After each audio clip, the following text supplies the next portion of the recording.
But one of the codes that has also got multiple codes is, of course, aquatics. And we, of course, think of aquatics as swimming South Africa. But it is actually referred to as aquatics in the Western Cape. And one of the codes in that structure is, in fact, water polo. So we've got Nicola Barrett from Western Province Water Polo on the line to tell us a little bit more about water polo in the Western Cape, in Western Province, in South Africa for that matter. Nicola, great to have you on the line with us. How are things there with you? Yeah, good. Thank you. It's so good to be here. Thank you so much for having us. Nicola, yeah, it's the first time for us to talk with you, and in fact, it's the first time for us to talk water polo. I'm not sure if you guys have been in the main Hey. studio when you were there, but aquatics, yeah, you guys have got so many different codes. We've spoken about mainstream swimming. We've spoken about, I think, synchronized swimming, but we haven't touched Yes. on water polo yet. Just as a start, I mean, your role in water polo in Western Province. Yeah, so I currently coach the Western Province under 16 girls. I competed with them last year at IPT. And this year I went with under 15 girls to Zimbabwe for our Kana tournament. Absolutely phenomenal. It's been so much fun. So that's kind of my coaching side at the moment. I'm also coaching with Matt Logan with the Rhythm First Team girls.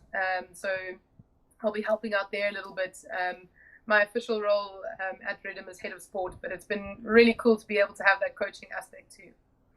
So let's just go through some of the structures here when we're talking about water polo. I mean, we've got so much that we need to ask you. How do you get started in water polo? So a lot of the schools start with something that they call splash ball. So you usually, I think a lot of the schools start around grade 3.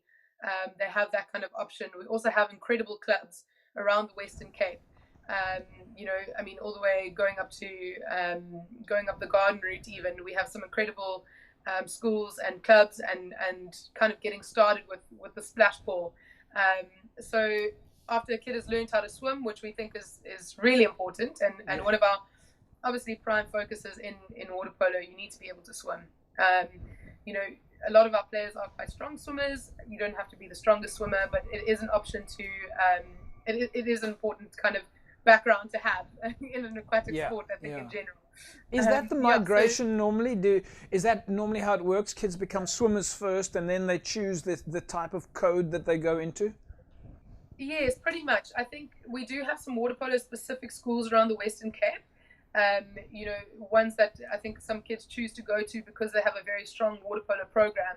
So ideally, their mindset is already on the water polo that they would like to play. But our younger kids do start off swimming, and I think we've actually, I don't want to say stolen, but there have been some incredible swimmers who've moved over to water polo. It's a bit more of a social sport compared to swimming. Your head's not always down in the water. You're kind of up and going and catting and moving, and it's a very social sport and it's a lot of fun. I think with that social aspect, a lot of kids it's an attractive sport. So you're coaching the girls' sides, the under 15, at least the under 16 Cape Town squad, and you're coaching the South African side, the under 15 side. That must how are we doing? How are we doing from a competitive point of view? Yeah, so it kind of varies on different levels. When you're looking at the amateur side worldwide, with us being an amateur sport in South Africa or worldwide, we are doing quite well on that side. So compared to the countries like New Zealand, Uzbekistan, those ones that do compete in water polo but have it as an amateur sport, we're competitive on that level. When you come to the big professional teams, including their younger programs that they have, the USA, the Hungary, they are we're more on the bottom side. But with us competing at Kana in the beginning of this year, we came back with gold. Kana involves the Namibia, the Zimbabwe. So we're very strong in terms of that side, but it's a great development for our entire continent, really. And how are we doing as Western Cape, the athletes that are competing then at a provincial level? When we take on the Gautengs and the KZNs. Yeah. No. So we have been for many, many years the top province, especially for the girls. The Gauteng maybe is more prominent on the boys' side. Um, but it's always been a big competition between Gauteng and province. Those are Right. the two big competitors at the top, and I think it's great. We've got KZN popping in every now and then, but Western Cape usually takes the cake most times. We did get pipped just at the post in terms of our medal count at the end of last year for the first time, I think, in 12 years.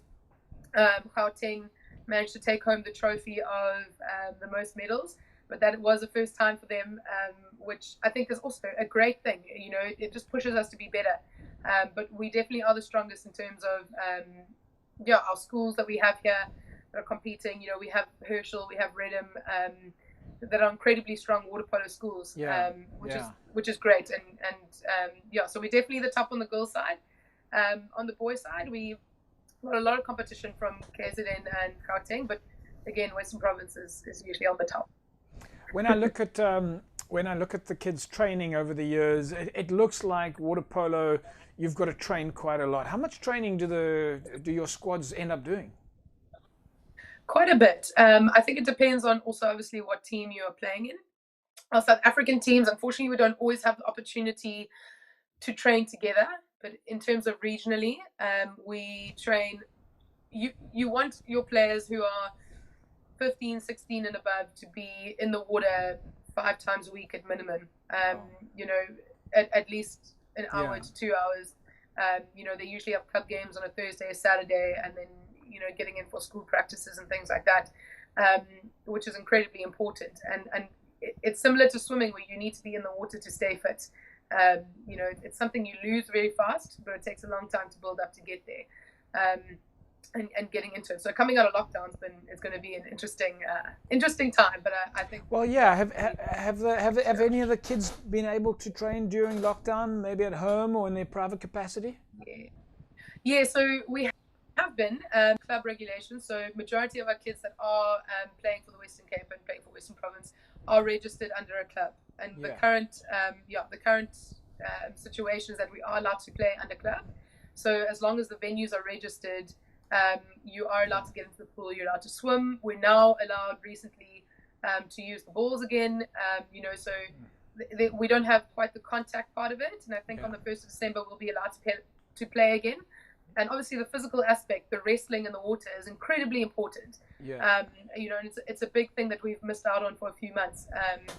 You usually use your third term, your winter months, to train to get strong for those moments. So it's going to be a bit of a different game. It's going to be a bit more mobile and interesting. Of course, it's always been one of those sports that's difficult to sponsor because you're in the water and you can't wear jerseys and sponsor names. But so we know that those things are tough. But hopefully we give you guys a bit of exposure here and we can talk about aquatics and maybe you'll get some sponsors. But on a final note, Nicola, if one wants to start water polo, I know that your website's on the screen there, wcaquatics.co.za. But for most kids out there who are watching the show now and their parents are thinking, well, I want to get my child started playing water polo, how would they join? So we've got a couple of clubs that are quite easy to contact. They will be on the Western Cape website over there. You've got Western Warriors, you've got Silver Tree. All of these have, you've got the Western Province Academy, which is held at a venue here. You can join from quite a young age. I mean, we've got grade 1s and 2s in the water.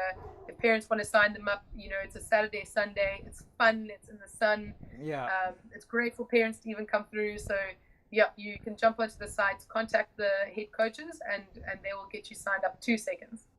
Fantastic. Nicola, we'll leave it at that, and we'll say to you guys, stay safe out there, and we look forward to seeing lots of water polo action and bringing back lots of medals. Cool, and thank you so much for having me. Thanks, Nicola.